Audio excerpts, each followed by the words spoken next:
यात अजित पवार हे बीड जिल्ह्यातील पिंपळगावात नुकसान पाहणीसाठी जाणार आहेत, पण त्यापूर्वी पुराच्या पावसामुळे शिरसाळा गावचा पूल वाहून गेलाय। त्यामुळे प्रशासनाची धांदल उडाली आणि आता तात्काळ पूल दुरुस्तीचं काम सुरू झालंय। मोहसिन शेख आपले प्रतिनिधी 2 दिवसांपासून बीडमध्ये आहेत। आपण थेट जाऊयात मोहसिनकडे। मोहसिन, 2 दिवसांपासून बीडमध्ये आहेस, आता जी शीघ्रता किंवा एक शीघ्रगतीने काम करताना यंत्रणा दिसते ती 2 दिवसांपूर्वी दिसत होती का आणि आता मंत्र्यांचे दौरे सुरू झालेत म्हणून यंत्रणा कामाला लागली आहे का? नक्कीच विनोद सर, हाच प्रश्न या गावकऱ्यांना पडलाय। आधी मी तुम्हाला हा पूल दाखवतो, थोडासा बाजूला सरका। हा सगळा पूल जो आहे शिरसाळा गावाचा पूल आहे, जी पूर परिस्थिती निर्माण झाली त्यामुळे हा सगळा पूल वाहून गेलाय आणि आता इथून ह्या गाड्या ज्या थांबल्या आहेत, जिल्हाधिकाऱ्यांची गाडी आहे म्हणतात, प्रशासनाच्या अधिकाऱ्यांच्या गाड्या आहेत, त्या देखील इकडे जाऊ शकत नाही। त्यामुळे अजित पवारांची गाडी कशी जाणार हा प्रश्न आहे। पूर्णपणे पूल वाहून गेलाय। आता इथल्या गावकऱ्यांचा प्रश्न असा आहे की एवढा मोठा पूर आला त्यावेळेस तुम्ही हे सगळे पाऊल उचलले नाही आणि आता अजित पवार येणार म्हणून तात्काळ काय म्हणणं होतं? तुम्ही खूप ओरडत होतात।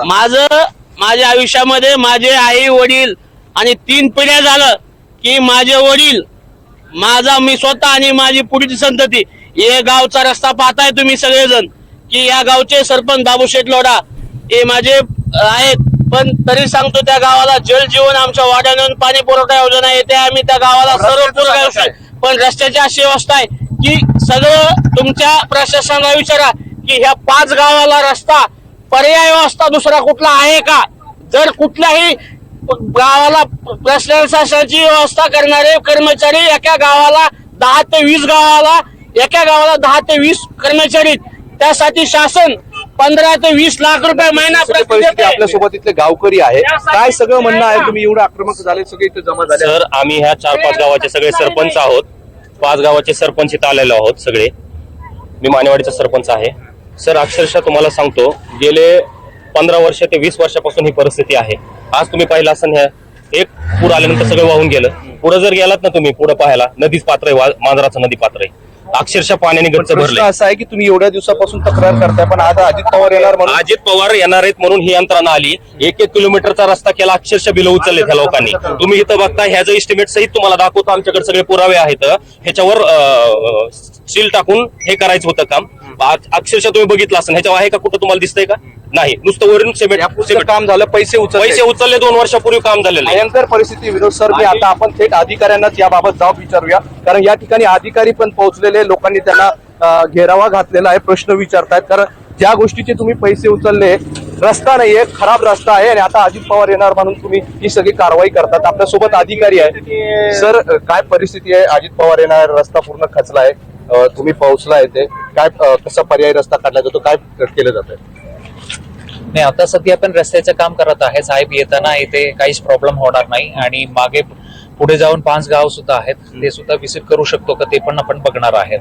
आणि गावकऱ्यांच्या मागणी आपण ऐकलेल्या आहेत। याच्यामध्ये पुलाचा जो हाईट बद्दल खूप कंप्लेंट आलेल्या आहेत, हाईट वाढायचा आहेत असं पण डिमांड आहेत।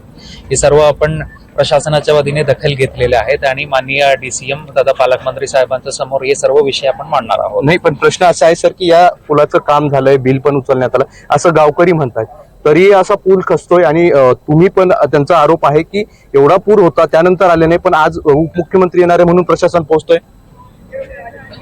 नाही, ते आपण एन्क्वायरी करूया याच्या संदर्भात। प्रधानमंत्री ग्राम सडक योजना अंतर्गत हे काम झालेलं आहे, त्याच्याबद्दल आता कंप्लेंट करत आहेत, आपण कंप्लेंटचा दखल घेऊन पुढे कारवाई करतो। नक्कीच प्रशासनाचे अधिकारी जे उत्तर देतात त्याबद्दल त्यांच्याकडे देखील उत्तर असेल, ठोस उत्तर नाही असं पाहायला मिळतं। एकंदरीत या सगळ्या पुलाचं काम झालं होतं, पूर परिस्थिती या ठिकाणी निर्माण झाली होती, मात्र त्यावेळेस कोणतेही अधिकारी किंवा प्रशासन पोहोचलं नाही, मात्र आज अजित पवार येतील म्हणून पोहोचलात। गेल्या 2 दिवसापासून या ठिकाणी अशा या पुलावरून हे लोक जात होते, मात्र कोणी पोहोचलं नाही। मात्र आज सगळी यंत्रणा पोहोचली, इथे मुरुम टाकण्यात येत आहे, रस्ता तयार केला जातोय, पण सामान्य माणसासाठी ही यंत्रणा पोहोचली नाही असा या सगळ्या गावकऱ्यांचा आरोप आहे। अगदी, आणि तो आरोप गावकऱ्यांचा काही चुकीचा आहे असं म्हणता येणार नाही, कारण गेल्या 2 दिवसांपासून आपण परिस्थिती बघतोय। पण एकूण बीड जिल्ह्याचा जर विचार केला मोहसिन, 2 दिवस बीड जिल्ह्यात तू फिरतोयस, बीड जिल्ह्यातल्या कोणत्या भागात जास्त अतिवृष्टीचा फटका बसलेला आहे आणि सध्याची स्थिती काय, पिकांची स्थिती काय, लोकांचं काय म्हणणं आहे?